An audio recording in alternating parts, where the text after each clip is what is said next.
coming to central Illinois, why a former U.S. president is expected here tomorrow, and the topics he'll be talking about. Plus, after a fire disrupted air travel at both of Chicago's major airports, and as a result here in Springfield, the latest on the repairs there tonight and what the FAA is doing now.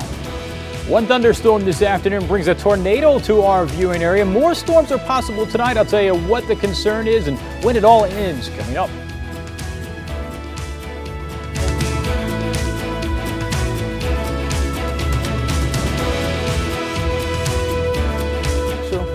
Good evening, everyone. I'm Liz Foster in for Vince and Maggie. Our top story tonight, obviously the weather. As you just mentioned, we've had a tornado touchdown. Lots of watches and warnings throughout the afternoon.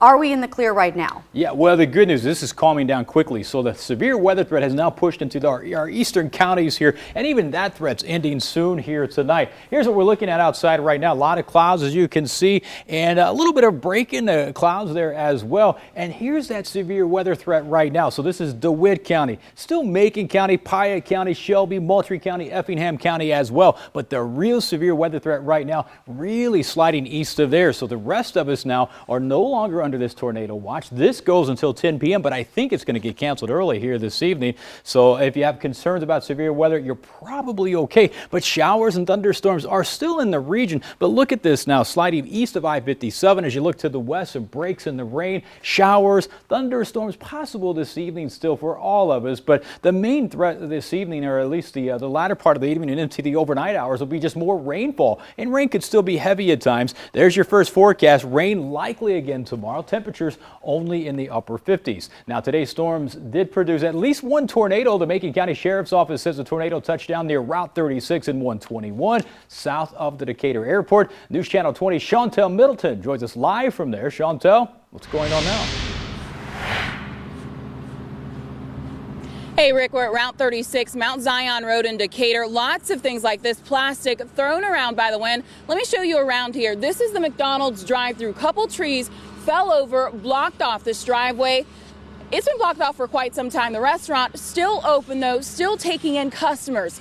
If you are thinking Arby's, maybe you might want to think about it a little bit later in the day. They're closed for now. Take a look. A shed over here blown over. All of the employees, the managers tell me about 7 of them, had to come out, pick up everything around that area. Those employees are now inside drying off, but the restaurant, it's closed, and it probably will be for much of what's left in the day. One more thing here, a little bit more damage. This traffic light here at this intersection. Most of the traffic lights here in Decatur working just fine. If you come through this intersection, though, you want to take a lot of caution. Power lines down.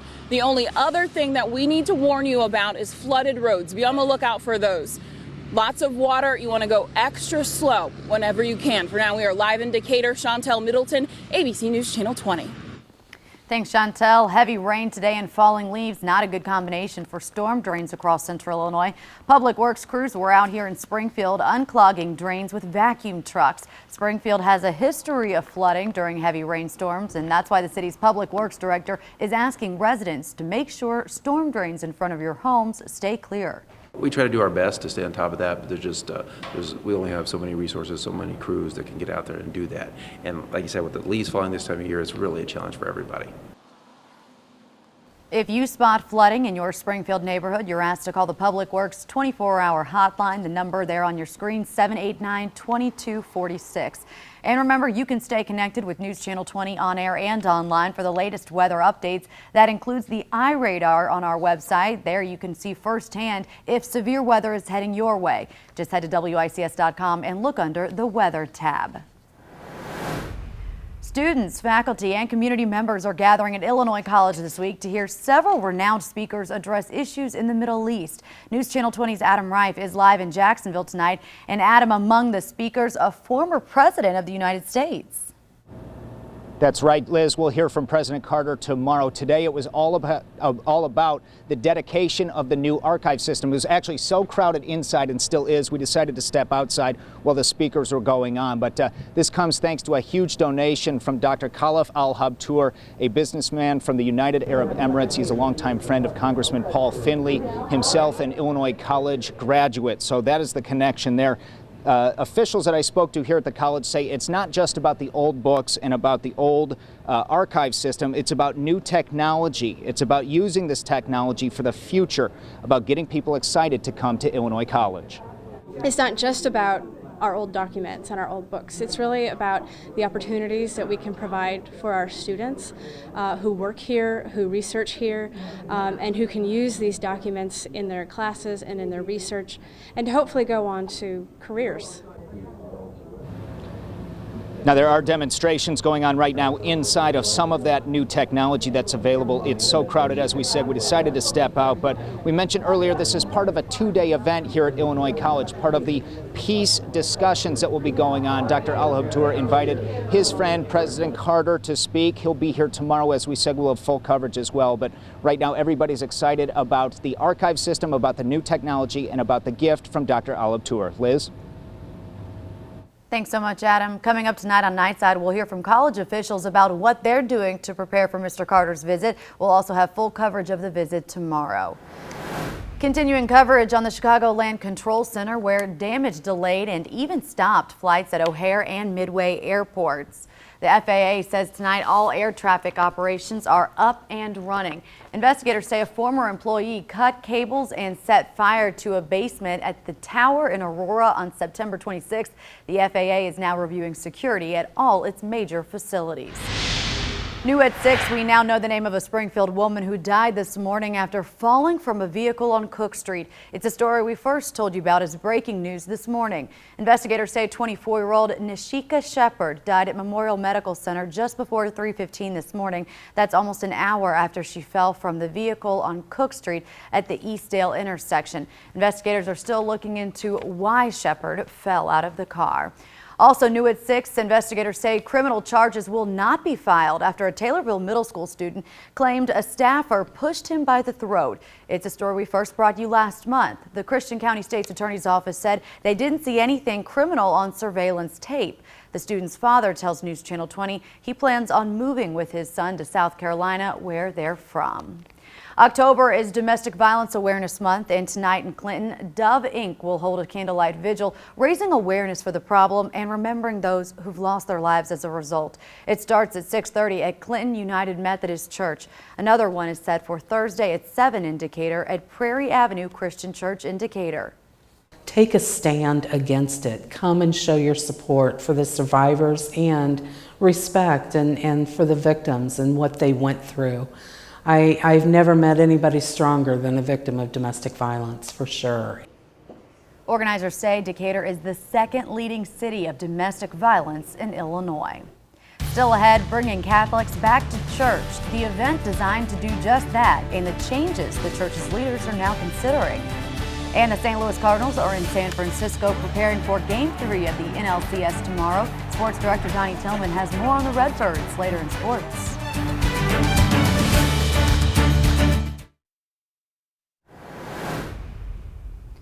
Welcome back. A new survey shows the number of people attending Mass at Catholic churches is dwindling. Some say it has to do with resistance to change in the church, specifically regarding the lesbian, bi, gay, and transsexual community. News Channel 20's Brett Baldyke joins us live outside the Cathedral of the Immaculate Conception in Springfield with more on a vigil that started just a few minutes ago. Brett?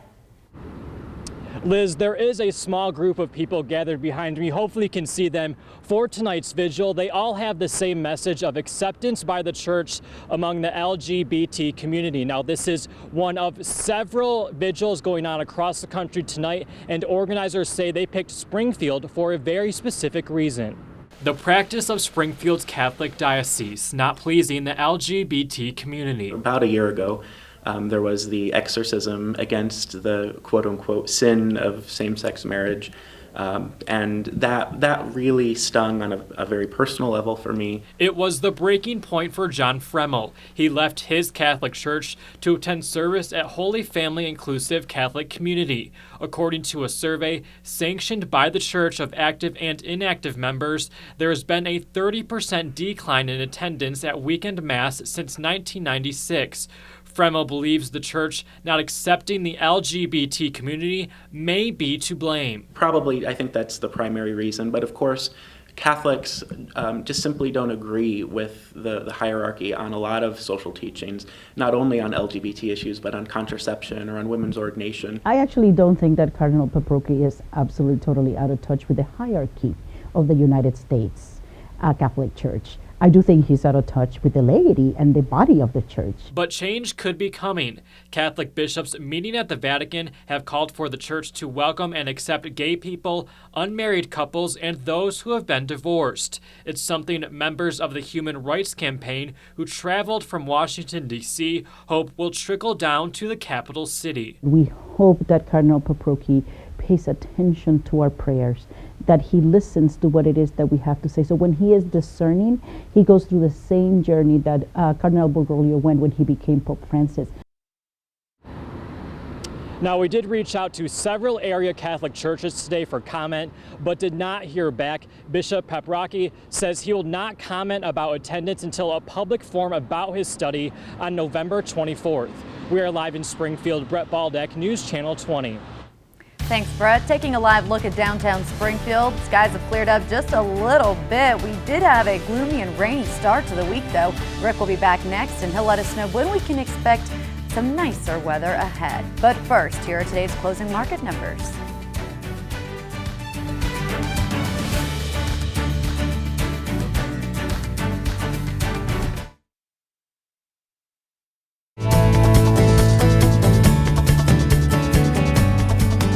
Hey, look at that sunshine coming out there. Also getting some reports of rainbows now after the thunderstorms push through here. That severe weather threat has come to an end for all of our viewing area now. So a severe weather threat, as we told you earlier, really east of I-57. I thought this would get canceled early, and they did just cancel it, so that's good. So if you have outside plans tonight, you still have that risk of a shower or maybe even a thunderstorm, but the severe weather risk now has come to an end for our viewing area. And as we look around here, we have scattered showers, a few thunderstorms still here and there, more rain out to the west as well. But in our viewing area right now, the heaviest rain around Sullivan, Hammond, now east of Decatur, although there is still some rain around Decatur. Of course, we had a tornado touchdown just on the eastern edge of Decatur earlier, and that did produce some damage there. We're continuing to survey that and find out exactly what all happened there, and we'll have more on that throughout the evening here tonight. As you look around Taylorville and Illiopolis right now, dry conditions there, so there are breaks in the rain, but there's a big area of low pressure out here. It's cut off from the jet stream. We call this a cutoff low.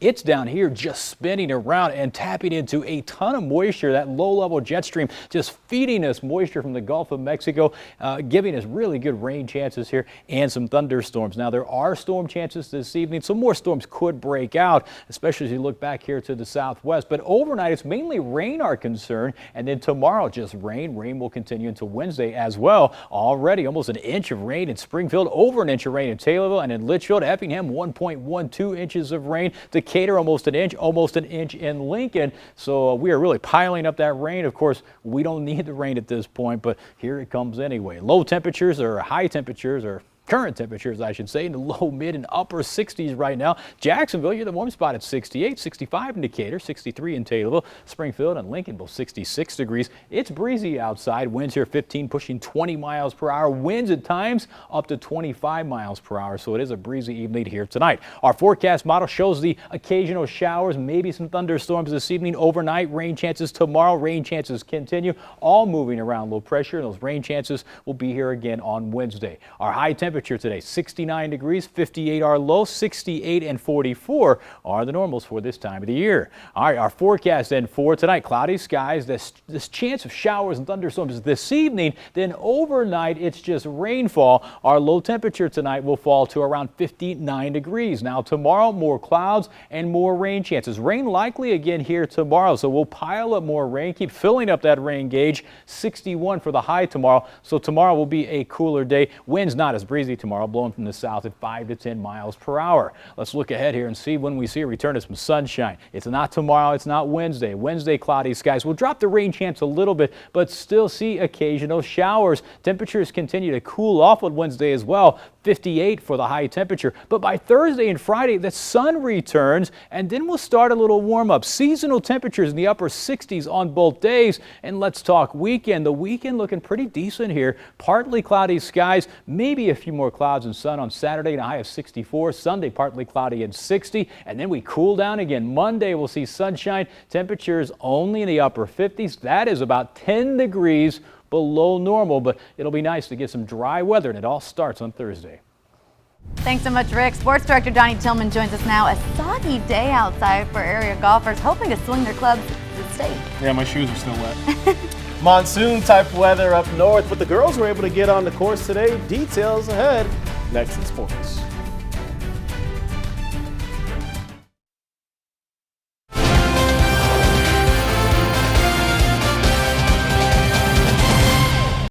Good evening, everyone. It's off to San Fran for the next 3 games. Status update on Yadier Molina, who left Sunday's game in the 6th inning with an oblique injury. Yadi did take the team flight to the Bay Area today. He played catch today.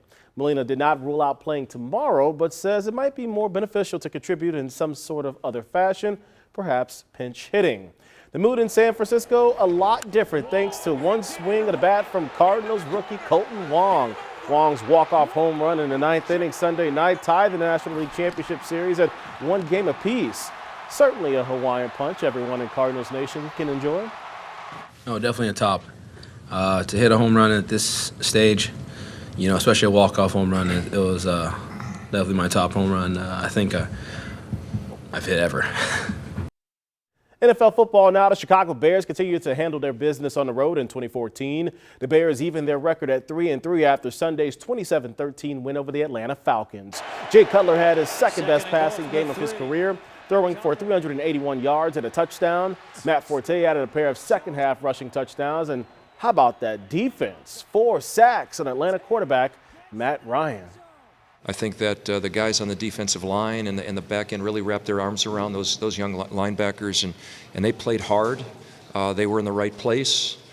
We asked them to just do your job, not do anything more than that. They played exceptionally hard, and our entire defense and coaching staff deserve a lot of credit. The Bears host the Miami Dolphins Sunday at noon. Hey, Week 6 can't be complete without Monday Night Football, and tonight the 3-2 Niners pay a visit to the 1-3 St. Louis Rams. Kickoff is at 7:30.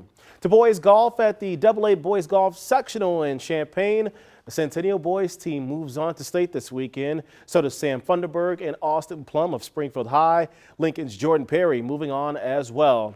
And if he had plans to play golf this week, he might just want to leave the clubs inside. A very wet and rainy day for the boys and girls today who were swinging for a chance at state this weekend. The Class A boys dealing with the elements at the Brimfield Sectional. Today's play suspended due to heavy rain and lightning throughout the round today. Play will resume starting at 10 a.m. tomorrow. Hopefully my shoes are dried out by then. Yeah, that Bears-Falcons game was a tough one for me to watch as a Falcons fan. Yeah, no one really has any sympathy for you. I know. I don't get anything from anybody right here. Hey, we'll take the win. You have an 8% chance of making the playoffs, by the way. Oh, thanks for that. Well, don't go anywhere. Rick is going to have one more look at your forecast when we come back. But don't forget to join the No Tech Zone. You can take the pledge at WICS.com and help keep Central Illinois safe. You're watching News Channel 20 at 6. A stormy afternoon, and we know that most of it has moved out. Are we in the clear? Yeah, there goes that line of storms that you see east of our viewing area. That's where the severe threat is. More storms out to the west possible this evening, but we see more rain chances tomorrow and Wednesday. Severe weather threat, not a concern tonight. All right, thanks so much, Rick. We'll see you back here tonight at 10. Have a great evening.